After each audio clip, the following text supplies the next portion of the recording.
বোর্ডের কাছে যাচ্ছি ভাই, এখন মাঝি তো ওগুলা করবে তো জানি না। এখন গেছি বোর্ডের কাছে, যাওয়ার পরে 2 দিন জাল মারছি।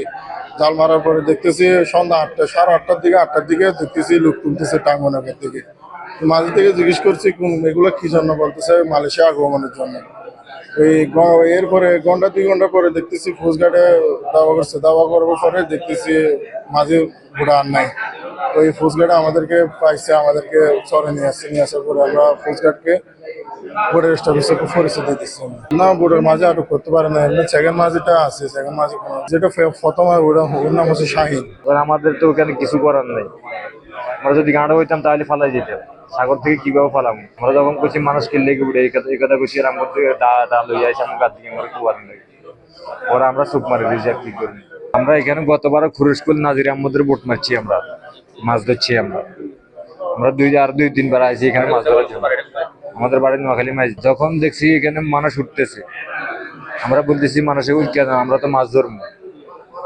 ওগুলি স্টেপ প্রথমে বলছে এগুলি স্টেপ, পরে বললাম এগুলি স্টেপ হলে তো ঘাটের থেকে উঠবে।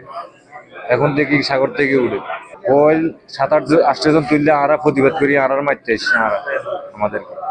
ওরা আমরা আর মাতি নেই, আমরা কি বলবো? আমাদের কিছু বললে গাছ দিকে আসে ফিরতে মারতে। এই মাঝি জিবে শাইন মাঝির আন্ডারে আরা আসছিল, আরা হলো অন্য হলো মাইচার আন্ডারে আসছিল। শাইন মাঝি সকরিয়ালা আবার হসপিটালের সদর আরো তো কাটা থাকি মনে করো, আর মেকানিক্যাল আর সবসময় তারা পরিচিত। এখানে আর মনে করো হয়তো আজ থেকে বন্ধ খুলি হতো আজ এদিকে হয়ে আর সিঙ্গেল মানে আর সাগর অভাব লাগে আসছি ফেরত নাই বেশি আর আর এরা ইয়ে খালি আপনি না মানুষ দিয়ে হবে বেশি আর ইয়ে রাখা